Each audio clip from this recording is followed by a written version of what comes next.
नमस्कार बच्चों।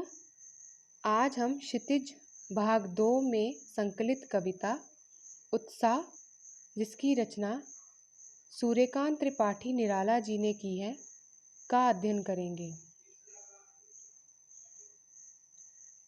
सर्वप्रथम कवि परिचय।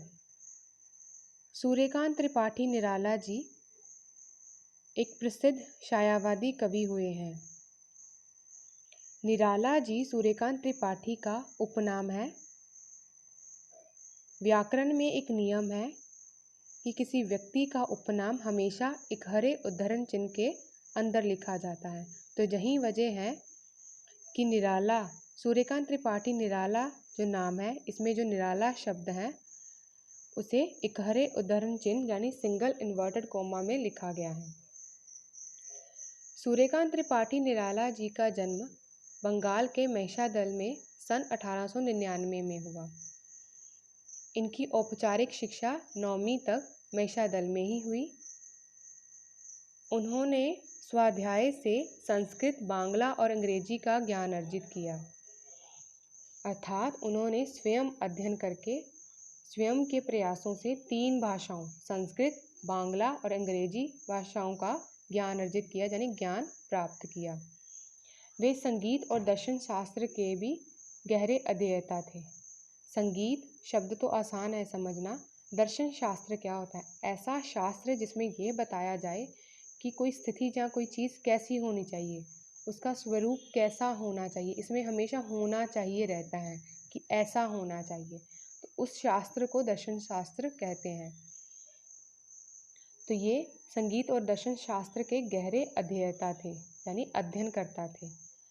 इन पर रामकृष्ण परमहंस और विवेकानंद, इन दोनों महान विभूतियों का गहरा प्रभाव था। सूर्यकांत त्रिपाठी निराला जी इन दोनों महान व्यक्तित्वों से बहुत प्रभावित थे। निराला जी का पारिवारिक जीवन दुखों और संघर्षों से भरा हुआ था, क्योंकि इनके जो अपने थे उनकी अकाल मृत्यु हो गई थी, जिस वजह से इनका जो निजी जीवन था वो दुखों और संघर्षों से भरा हुआ था। साहित्यिक मोर्चे की बात करें, यानी इनके साहित्यिक जीवन की बात करें, तो वहाँ भी इन्होंने अनवरत यानी बिना विराम के और लगातार संघर्ष ही किया। सन 1961 में इनका देहांत हो गया।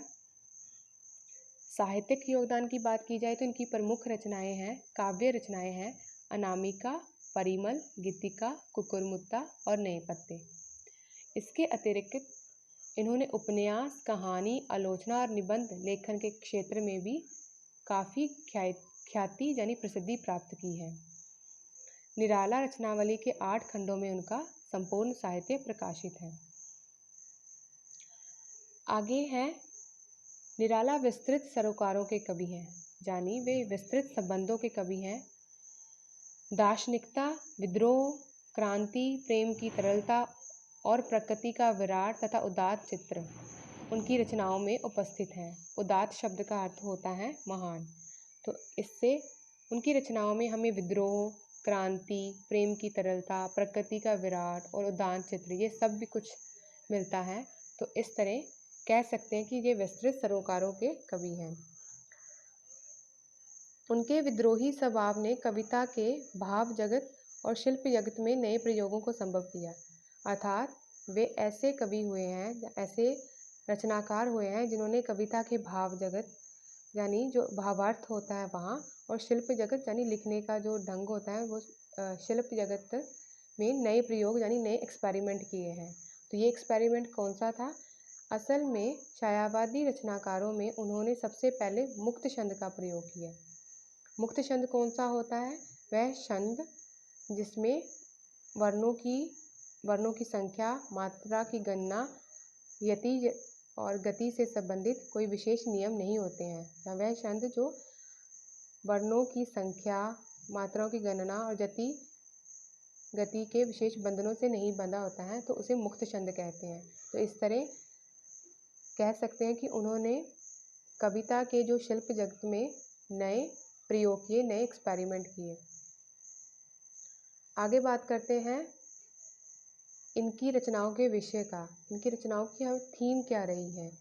तो इनकी रचनाओं में हमें शोषित उपेक्षित यानी जिनकी उपेक्षा की जाती है, पीड़ित और प्रताड़ित जो जन होते हैं, जनता होती है, उसके प्रति गहरी सहानुभूति का भाव देखने को मिलता है। साथ ही शोषक वर्ग यानी जो शोषण करता है और सत्ता वर्ग के प्रति प्रचंड यानी तेज प्रतिकार यानी बदले का भाव देखने को मिलता है। तो याद रखिएगा कि सूर्यकांत त्रिपाठी जी की रचनाओं का विषय शोषित और उपेक्षित वर्ग के प्रति सहानुभूति दर्शाना, साथ ही शोषक वर्ग के प्रति बदले की जो भाव है वो देखने को मिलते हैं। अब बात करते हैं पाठ प्रवेश की। उत्साह एक आह्वान गीत है जो बादल को संबोधित होती है। आह्वान शब्द का अर्थ होता है बुलाना या पुकारना। तो आह्वान गीत ऐसा गीत होता है जिसमें किसी व्यक्ति को संबोधित करके बुलाया जाता है, कुछ नया करने के लिए, कुछ बदलाव लाने के लिए बुलाया जाता है। तो यहाँ ये जो कविता है ये बादलों को संबोधित है। ऊपरी तौर से तो भले ही ये बादलों को संबोधित है, परंतु सूक्ष्म अर्थ में ये कविता जो है जनमानस को भी संबोधित है। इस कविता में जनमानस को भी आह्वान किया गया है, साथ ही कवियों को भी आह्वान किया गया है। जनमानस को आह्वान किया गया है कि वह जो अपने जीवन से जो परेशान है, निराश हो चुके हैं जीवन की कठिनाइयों से या उसके संघर्षों से, तो उनको आह्वान किया गया है कि वे उनको इस कविता के माध्यम से उनमें उत्साह पैदा करने की कोशिश की गई है कि वह क्रांति के लिए तैयार हो सकें। दूसरी तरफ कवियों को भी आह्वान किया गया है और कवियों को आह्वान किया गया है नई कविता रचने के लिए। जनमानस को नवजीवन लाने के लिए आह्वान किया गया है, तो कवियों को नई कविता रचने के लिए आह्वान किया गया है। और ये सब किया गया है बादलों के माध्यम से। बादलों को संबोधित करते हुए कवि ने ऐसा किया है। और इसके पीछे कारण ये था कि जो बादल थे ये कवि का प्रिय विषय रहे हैं। अब कविता में जो बादल हैं ये एक तरफ पीड़ित प्यासे जन की आकांक्षा को पूरा करने वाले हैं। आपको भी मालूम है कि जब बादल बरसते हैं तो जो जनता होती है, जो जनमानस मनुष्य होता है, उसकी जो जल की मौलिक ज़रूरत है वो तो पूरी होती ही होती है। तो इस कविता में उसको भी स्थान दिया गया है। कविता में बादल एक तरफ पीड़ित प्यासे जन की जो आकांक्षा है ना, उनकी इच्छाएं हैं, उसको पूरा करने वाले हैं, तो दूसरी तरफ वहीं बादल नई कल्पना और नए अंकुर के लिए विध्वंस, विप्लव और क्रांति चेतना को संभव करने वाला भी। विध्वंस का अर्थ होता है विनाश, विप्लव का अर्थ होता है विद्रोह, और क्रांति होता है इनकलाब लाना, और चेतना यानी उसकी भावना पैदा करना। तो इस कविता में जो बादल हैं वो नई कल्पना और नए अंकुर यानी नए जीवन के लिए। अब जब भी हमें कुछ नया सृजन करना आता है, जब भी कोई किसी नई चीज़ का निर्माण करना आता है, तो पहले हम वो जो पुरानी चीज़ है उसका हटाना पड़ता है, उसके प्रति के विरुद्ध विद्रोह करना पड़ता है। तो वही बात यहाँ कही जा रही है कि इस कविता में जो बादल हैं एक अर्थ में तो वो पीड़ित प्यासे जन की आकांक्षा को पूरा करने वाले हैं, तो दूसरे अर्थ में वो नए जीवन लाने के लिए क्रांति चेतना को संभव बनाने वाले भी बताया गया है उन्हें। कवि जीवन को व्यापक और समग्र दृष्टि से देखता है। तो इस कविता में आपको पढ़ने के बाद, समझने के बाद पता चलेगा कि जो निराला जी हैं वो जीवन को कितनी व्यापक और समग्र यानी संपूर्ण दृष्टि से देख रहे हैं। कविता में ललित कल्पना और क्रांति चेतना दोनों है। यानी कविता में ललित शब्द का अर्थ होता है सुंदर, मनोरम। तो कविता में हमें सुंदर कल्पना भी देखने को मिलेगी और क्रांति चेतना भी देखने को मिलेगी। यानी इसका एक कोमल पक्ष भी है तो एक इसका सख्त यानी कठोर पक्ष भी है इस कविता में। आगे जो एक तथ्य भी है वो बताया गया है। सामाजिक क्रांति या बदलाव में साहित्य की भूमिका महत्वपूर्ण होती है। ये बात सत्य है। जब भी समाज में क्रांति की ज़रूरत महसूस की जाती है तो उसमें कई तत्व शामिल रहते हैं जो अपना योगदान देते हैं। उन्हीं तत्वों में से एक है साहित्य, क्योंकि जो साहित्यकार होता है, जो रचनाकार होता है, वे अपनी रचना होती है या अपनी कलम की ताकत से वो लोगों की जो सोचने की शक्ति को किसी भी दिशा में मोड़ सकता है। तो वो इसलिए कहा जाता है कि सामाजिक क्रांति या बदलाव में साहित्य की भूमिका महत्वपूर्ण होती है। निराला इसे नवजीवन और नूतन कविता के संदर्भों में देखते हैं। तो निराला जी ने इस कविता में एक तरफ तो नवजीवन, इस कविता को नवजीवन के कॉन्टेक्स्ट में भी देखा है, यानी उसके संदर्भ में भी देखा है, दूसरी तरफ नूतन कविता यानी नई कविता के संदर्भ में भी देखा है। यानी एक तरफ तो जनमानस यानी मनुष्य को अपने जो जीवन, जो वर्तमान जीवन में चल रही जो कठिनाइयाँ हैं, जो विपत्तियाँ हैं, उनको क्रांति के माध्यम से दूर कर नया जीवन लाने के लिए आह्वान किया है। तो दूसरी तरफ कवि को भी कविता में नए प्रयोग करने के लिए आह्वान किया है। अब प्रस्तुत है इस कविता की व्याख्या। बादल गरजो। निराला जी बादलों को संबोधित करते हुए, उनका आह्वान करते हुए कहते हैं, हे बादलों तुम गरजो, क्योंकि इस बार रिमझिम बरसने से काम नहीं चलेगा। इस बार रिमझिम बरसने से काम नहीं चलेगा। इस बार तुझे या तुम्हें गरजते हुए बरसना होगा, क्योंकि इस बार जो समय की मांग है वो ये सिर्फ पानी की प्राप्ति करना ही नहीं है, बल्कि लोगों में क्रांति के लिए उत्साह भरना भी है। और तुम जब गरजोगे तो लोगों में क्रांति के लिए उत्साह पैदा होगा। इसलिए तुम इस बार सिर्फ बरसो मत, तुम गरजो भी। घेर घेर घोर गगन धराधर ओ। धराधर शब्द का अर्थ होता है धारा को धारण करने वाला, और धारा को कौन धारण करता है? बादल। तो आगे फिर घेर शब्द का अर्थ होता है घेर लेना यानी छा जाना।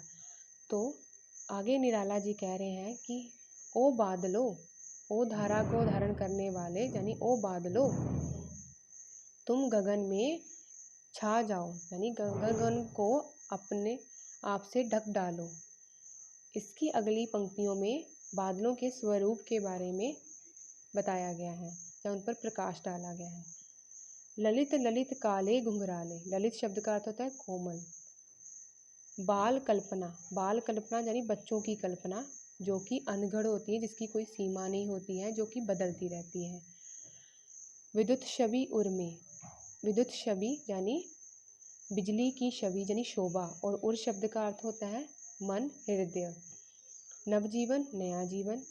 वज्र शिपा नूतन कविता फिर भर दो बादल गरजो। वज्र शब्द का अर्थ होता है, इसके दो अर्थ होते हैं, एक हथियार, दूसरा आकाशीय बिजली, जहाँ आकाशीय बिजली आप मानोगे। नूतन कविता यानी नई कविता। तो बादलों के स्वरूप पर प्रकाश डालते हुए कवि कह रहे हैं, जब बादलों को उनके स्वरूप के बारे में स्मरण कराते हुए वो कह रहे हैं और उन्हें गरजने के लिए प्रेरित करते हुए कह रहे हैं कि तुम ललित हो, यानी तुम कोमल हो, काले घुंघराले हो, काले हो और घुंघराले भी हो। तुम बाल कल्पना यानी बच्चों की कल्पना जिस प्रकार होती है, तुम ठीक वैसे तुम बने हो, या तुम्हारा पालन पोषण हुआ है। तुम्हारे दिल में यानी तुम्हारे हृदय में बिजली की शोभा विराजमान है, जहाँ उपस्थित है। कवि नवजीवन वाले, तुम उन कवि के समान हो जो नया जीवन लाने का सामर्थ्य रखते हैं, जिनमें आकाशीय बिजली छिपी होती है, जहाँ आकाशीय बिजली जितनी शक्ति छिपी होती है। इसलिए मैं तुम्हारा आह्वान करता हूँ कि तुम गरजो और तुम गरज कर लोगों में क्रांति के लिए उत्साह पैदा कर दो। इसका एक अर्थ ये भी निकलता है कि इसमें जो कवि हैं वो कवियों को आह्वान करते हुए कह रहे हैं कि वह नए जीवन लाने वाले हैं, इसलिए उनका फर्ज बनता है कि वह नई कविता का सृजन करें, अर्थात उनमें नए प्रयोग करें। अगला पद्यांश है, विकल विकल उन्मन थे उन्मन, विश्व के निधाग के सकल जन। विकल शब्द का अर्थ होता है व्याकुल। उन्मन यानी बिना मन के। निधाक शब्द का अर्थ होता है गर्मी। और सकल शब्द का अर्थ होता है सारे। जन शब्द का अर्थ होता है जनता यानी जनमानस। तो यहाँ कवि बता रहे हैं कि जो विश्व के सारे लोग थे वो गर्मी के कारण व्याकुल और बिना मन के हुए पड़े थे। तो ये तो हुआ इसका साधारण अर्थ। तो इसका जो गहरा अर्थ ये निकलता है कि वो बता रहे हैं कि विश्व में जो जनता है, आम लोग हैं, वे कठिनाइयों से, विपत्तियों से या जो समाज है ये बुराइयों से के कारण, समाज में फैली बुराइयों के कारण व्याकुल हुए पड़े हैं, बिना मन के हुए पड़े हैं। तो आगे वे कह रहे हैं, आए अज्ञात दिशा से अनंत के घन। अब फिर उनके संबोधन का ढंग बदल गया है। पहले वाले पद्यांश में उन्होंने धाराधर कहा था उनको, तो अब वो बोल रहे हैं कि अज्ञात दिशा से आने वाले आकाश के बादलों, घन शब्द का अर्थ होता है बादलों, तप्त धारा जल से फिर शीतल कर दो, बादल गरजो। तप्त यानी गर्मी से तपी हुई, धरा यानी धरती। तो वो बता रहे हैं कि गर्मी से तपी हुई जो धरती है उसको अपने जल से फिर से शीतल कर दो, यानी उसको जो है उसमें से बुराइयां खत्म कर जो है उसको फिर से तुम शीतल कर दो, या उसमें नया जीवन भर दो। बादल गरजो, या उसे बुराइयों से मुक्त कर दो। तो इस तरह इस कविता में बादलों के माध्यम से बादलों को आह्वान करते हुए एक तरफ तो जनमानस का भी आह्वान किया गया है और उन्हें जो परतंत्रता की बेड़ियां हैं उनको तोड़ने के लिए उत्साहित करने के उद्देश्य से ये कविता रची गई है।